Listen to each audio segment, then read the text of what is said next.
అందరికీ నమస్కారం. సో ఇవాటి ఆరోగ్యం అవగాహన కార్యక్రమంలో మనము అందరికీ బాధ కలిగించే విషయం ఏంటంటే, ఈ మధ్య మనం గమనిస్తున్నాము పేపర్లలో, టీవీలలో అందరికీ కూడా కుక్కల దాడిలో చిన్నారి మృతి, కుక్కల దాడిలో గాయాలు, కుక్కల దాడి వల్ల ప్రాణాపస్థితిలో చిన్నారులు అని చెప్పేసి గత ఒక 15 రోజుల నుంచి 2 వారాల నుంచి మనం గమనిస్తూ ఉన్నాము. సో కుక్కలు అనేవి పిల్లల్ని కరుస్తూ ఉండడం గమనిస్తూ ఉన్నాము. ముఖ్యంగా పిల్లలు అనేవి కుక్కలు పిల్లల సైజు చిన్నగా ఉంటుంది కాబట్టి, అట్లే పిల్లలు ఇవేవి చేతిలో పట్టుకొని తీసుకొని తిరుగుతూ ఉన్నప్పుడు ఆ కుక్కలకి అందుబాటులో రీచబుల్గా ఉంటుంది కాబట్టి పిల్లల్ని ఆ వస్తువు కోసమో, తినుబండారం కోసమో, లేకపోతే దాంట్లో భాగంగా పిల్లల మీద దాడి చేయడం కూడా జరుగుతూ ఉంది. సో ఈ దాడి లోపల మనం మొన్నే చూసినాము, ఒక పిల్లవాడు పాపం చనిపోవడం జరిగింది.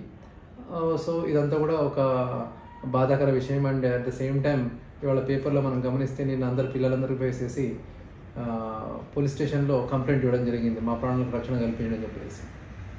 సో అసలు కుక్క కరిస్తే ఏం చేయాలి సో అనేది మనం గమనించినట్టయితే, సో ముఖ్యంగా కుక్క కరిచిన కుక్క కరిచిన ప్లేస్ని ఇమీడియట్గా మనము వాష్ అనేది ప్రాపర్గా చేయాలి.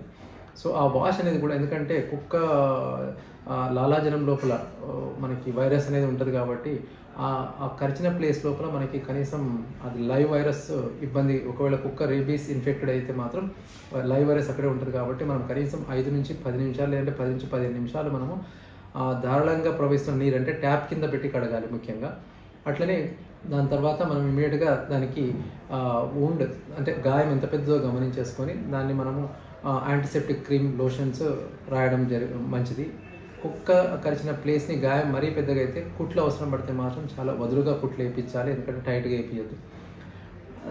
ఇది ఒక ఎత్తు అయితే, సో ఇక్కడ మనకు వచ్చే కన్ఫ్యూజన్ ఏంటంటే ముఖ్యంగా ఈ వ్యాక్సినేషన్ అసలు ఎట్లా తీసుకోవాలి, దీనికి ప్రివెన్షన్ ఎట్లా అనే దాని మీద ఎట్లా, ఎందుకంటే ఈ రేబీస్ అనేది ఇట్స్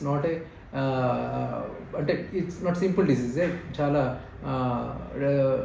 ప్రాణాంతకమైన వ్యాధి కాబట్టి మనము చాలా జాగ్రత్తగా ఉండాలి. కుక్క కరిచిన తర్వాత అది కుక్క అసలు కనీసం దాన్ని ఒక 10-15 రోజులు గమనిస్తూ ఉండాలి. కుక్క అసలు ఎట్లాంటి బిహేవియర్ చూపిస్తుంది అనేది. కుక్క ఒక నార్మల్ బిహేవియర్ చూపిస్తుంది అనుకుంటే పర్లేదు, కానీ అబ్నార్మల్ బిహేవియర్ చూపించేసి ఇంకా 10 మందిని కరుస్తుంది, ఇంకా దాని నోట్లోంచి మొత్తం సలైవా, లాలాజలం సీక్రెట్ అవుతుంది అనుకుంటే మాత్రం దాన్ని కట్టేసి దాన్ని గమనించాల్సిన అవసరం పడుతుంది. అట్లాగే ముఖ్యంగా ఈ రేబీస్ అనేది ముఖ్యంగా మన ఇంట్లో కుక్క వల్లనే కాదు, గబ్బిలం వల్ల రావచ్చు, అట్ ద సేమ్ టైం కోతుల వల్ల రావచ్చు. సో కాబట్టి కోతు కాటు వల్ల కూడా రావచ్చు, కాబట్టి పిల్లి కాటు వల్ల కూడా రావచ్చు, కాబట్టి మనం చాలా జాగ్రత్తగా ఉండాలి. అట్లనే మనం గమనించినట్టయితే ఈ కుక్క మన వ్యాక్సినేషన్, అసలు ఇమ్యునైజేషన్, వ్యాక్సినేషన్ అట్లనే ఎట్లా తీసుకోవడం అనేది గమనించినట్టయితే, కుక్క కరిచిన వెంబడే మనం ఫస్ట్ ఒకటి టీటీ వ్యాక్సినేషన్ అనేది కంపల్సరీగా తీసుకోవాలి. దాంతోపాటు ఇమ్యునోగ్లోబులిన్స్ అనేవి కంపల్సరీ తీసుకోవాలి, ఎందుకంటే వ్యాక్సినేషన్ తీసుకున్న 7 రోజుల తర్వాతనే వ్యాక్సిన్ ఎఫెక్ట్ ఉంటుంది కాబట్టి ఇమీడియట్గా మనకు పనిచేసేది ఇమ్యునోగ్లోబులినే కాబట్టి ఇమీడియట్గా మనము వయసు దాని బరువును బట్టేసేసి ఇమ్యునోగ్లోబులిన్స్ ఎక్కిస్తారు. సో దాన్ని బట్టి ఫస్ట్ 7 days మనం కాపాడేది ఇమ్యునోగ్లోబులిన్. సో మనం 7 days ఇమ్యునోగ్లోబులిన్ తర్వాతనే మన వ్యాక్సిన్ అనేది ఎఫెక్ట్ చూపిస్తుంది. సో ఫస్ట్ మనం ఇమ్యునోగ్లోబులిన్ తీసుకోవాలి. దాంతోపాటు వ్యాక్సినేషన్ షెడ్యూల్ వచ్చేసి, సో కరిచినప్పటి నుంచి ముఖ్యంగా మొదటి రోజు, దాని తర్వాత 3వ రోజు, దాని తర్వాత 7 రోజు, 14 రోజు, 20 రోజు, ఇట్లా మొత్తం ఒక 5 వ్యాక్సినేషన్ షెడ్యూల్ ఉంటుంది. ఇంతకుముందు బొడ్డు చుట్టూ ఇచ్చేవారు, ఇప్పుడు అట్లాంటి భయం ఏం లేదు. ఇప్పుడు మొత్తానికి భుజంకి కానీ, లేకపోతే మరి చిన్నపిల్లలు ఉంటాయి కానీ తొడకంటరికి కానీ ఈ వ్యాక్సినేషన్ మనము ఇస్తున్నాము. ఓకే, సో అందరూ కూడా కొంచెం అంటే జాగ్రత్త పాటించేసి, ఇంట్లో ఉండే డాగ్స్ కొన్ని మనం పెంపుడు కుక్కలు ఉంటాయి కాబట్టి వాటిని కొంచెం ఏం కాదులే అని చెప్పేసి, అది కరిచినా ఏం కాదు అని చెప్పి వదిలేయకుండా, అది ఒకవేళ ఓపెన్ వూండ్ అంటే ఆల్రెడీ తగిలిన గాయంలోకి ఏమన్నా మనము నాకడము అట్లాంటివి ఏమైనా జరిగినప్పుడు ఆ వూండ్ని కూడా శుభ్రం చేసుకొని మన కుక్క వ్యాక్సినేటెడ్ లేదా మనం గమనించుకోవాలి.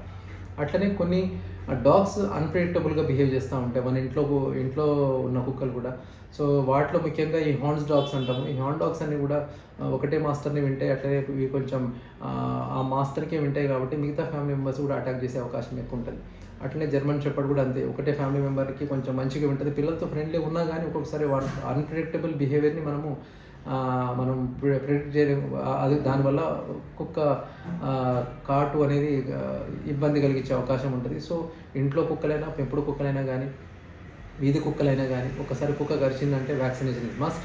వ్యాక్సినేషన్తో పాటు ఇమ్యూనోగ్లోబులిన్స్ కూడా కంపల్సరీ తీసుకోవాలి. అండ్ వ్యాక్సినేషన్ని 5 డోసెస్గా కంపల్సరీ తీసుకోవాలి. అది ఎవరైనా సరే, చిన్నపిల్లల నుంచి ముసలి వారి వరకు, ప్రెగ్నెంట్ అయినా పర్లేదు, లాక్టేషన్ అయినా, పాలిస్తున్న మదర్ అయినా పర్లేదు, అందరూ కూడా తీసుకోవాలి. Thank you.